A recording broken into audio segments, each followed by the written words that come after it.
The alarms blared through the grocery store as two officers stormed in, hands on their holsters.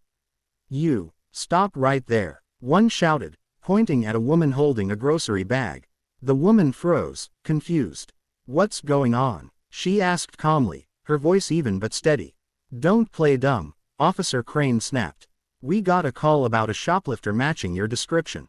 Empty your bag." She sighed softly and set the bag down. Inside were receipts neatly folded beside each item. "I paid for everything," she said, keeping her tone polite. Crane grabbed her wrist anyway, twisting her arm behind her back. The other officer, Lopez, muttered, "You fit the description, ma'am. Don't make it harder than it has to be." People in the store started recording. A mother covered her child's eyes as the woman was forced against the counter. "You're making a mistake," she warned. Crane laughed. "That's what they all say. You think you're special or something." She looked him dead in the eye. "Yeah," she said quietly. "Actually, I do." But they didn't listen. They dragged her out to the parking lot as the cameras followed. Customers whispered, some angry, some scared. Once outside, they shoved her against the patrol car. Her patience cracked. "Check my ID," she demanded. Crane scoffed. "Lady, you're not in a position to demand anything." He reached into her bag roughly, and froze. His eyes widened when he saw the leather badge holder. The golden emblem gleamed in the sunlight. "Greater than, Captain Alana Brooks, Metro Police." Lopez's jaw dropped. "Wait, Captain Brooks, you're with the department." She stared at them coldly. "Not with the department," she corrected. "I run your division." Crane stumbled back. This must be a misunderstanding." Brooks straightened her jacket, her tone sharp as steel. "Oh, it's a misunderstanding all right. You just unlawfully detained your commanding officer in front of half the city." The crowd gasped. Someone shouted, "You're in trouble now." Brooks leaned close to Crane and whispered, "Don't worry, officer. You'll get your hearing after I review your body cam footage." As she walked away, the same store manager who called the cops looked pale. Brooks stopped beside him. "Next time you profile a customer," she said softly, "make sure she's not the one who signs your department's budget." Her phone buzzed. It was the precinct. "Captain Brooks, we heard what happened. Do you want us to send internal affairs?" She smirked. "No need. I'll handle it personally." The cameras were still rolling as she slid into her unmarked black SUV, leaving two humiliated officers standing speechless on the pavement. That night, Captain Brooks sat alone in her office, the city skyline glowing beyond the window. The video of her wrongful arrest had already gone viral, millions of views, thousands of comments. Some praised her composure, others demanded the officers be fired immediately. Her phone wouldn't stop ringing. Reporters, city officials, even the mayor. But what caught her attention most wasn't the noise outside, it was the silence inside her own department. No apology, no acknowledgement, not even from her own deputy chief. That's when something clicked. The arrest wasn't random. Someone had set her up. She opened her secure laptop and pulled the report from the responding officers. The anonymous tip that led them to her was logged under a restricted number, one that traced back to her own precinct.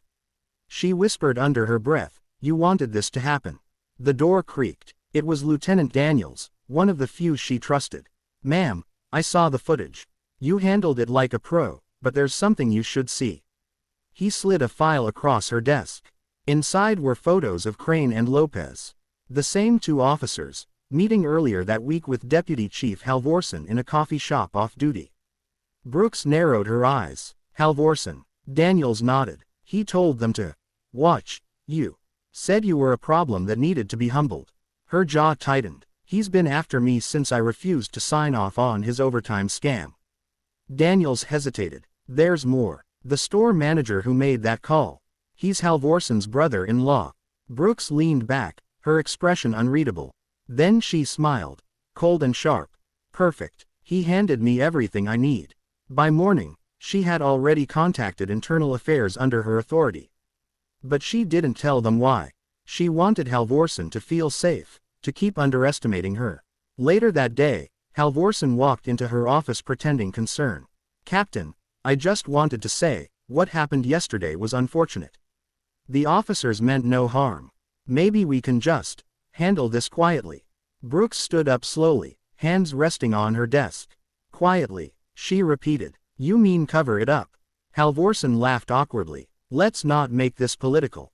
These things get messy. She interrupted. You think I don't know you sent them? He froze. What are you talking about? Brooks pressed a button on her keyboard. The speakers filled the room with recorded audio, his own voice from the cafe.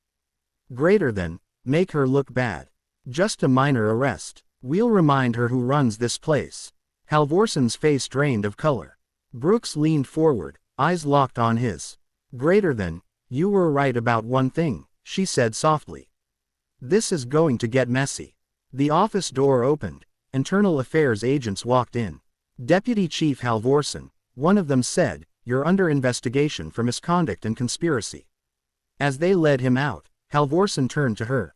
You set me up. She smiled faintly. No, you set yourself up. I just pressed play. Outside, news cameras were already waiting. Justice, this time, had a badge, and it was hers. Greater than, never mistake calm for weakness, she told a reporter later. Sometimes silence is just a countdown. 2 nights later, the station was eerily quiet. Most of the lights were out, and the hum of the vending machine echoed down the empty hallway. Captain Brooks sat alone at her desk, finalizing the evidence transfer to the federal task force. Every file, every audio clip, every bank statement was ready to go. She knew the risk. Once she sent those files, the entire ring of corrupt officers, some of whom had been on the force for decades, would go down. Including a few who'd once called her family. Her instincts started buzzing, that old gut feeling that had saved her countless times before. Something wasn't right. Her office door handle twitched. Brooks slipped her hand under the desk and quietly unlatched the safety strap on her holster. Come in, she said, her tone calm but sharp. 3 men entered, wearing police uniforms, but she recognized none of them. Their badges didn't look right. Too new, too clean. The man in front smirked. Evening, Captain. We got orders from Deputy Chief Halvorsen's office. Evidence relocation, ma'am. Brooks didn't blink. Halvorsen's under federal investigation. You sure you want to use his name right now? The smirk faded. We're just following instructions. Brooks stood slowly, her hand resting near her hip. Then you're following the wrong ones. The lead man took a step closer. Listen, Captain, why don't you just hand over that hard drive? This doesn't have to get complicated. She tilted her head. You're right, it won't. With one swift motion, she pulled her weapon and aimed it squarely at him. Hands where I can see them. For a moment, no one moved. Then one of the men tried to reach into his vest. Bad choice. Brooks kicked the desk, sending it crashing forward, and fired a warning shot into the wall. Try that again, and I'll make sure the next one lands. The man froze, hands up. You're making a mistake, Captain. She stepped forward, eyes steady. The only mistake here was thinking you could scare me. Within seconds, real officers, the few she still trusted, burst in through the hallway. The imposters were tackled and cuffed. One of them spat out, you'll regret this. You don't know who's protecting him. Brooks crouched beside him. You're right, I don't know who yet. But I will. By dawn, she'd personally escorted the evidence to the federal building downtown. Reporters tried to swarm her, but she kept walking, a quiet storm in uniform. Inside, a federal agent met her with a firm handshake. We'll take it from here, Captain. This will bring down half the city's corruption network. Brooks nodded, but her eyes carried no relief, only resolve. Good. Just make sure the right people pay for it. As she walked out, the morning sun hit her badge, making it glint like a blade. Behind her, the station she'd built her career in was crumbling under the weight of its own secrets. She looked up at the sky and whispered.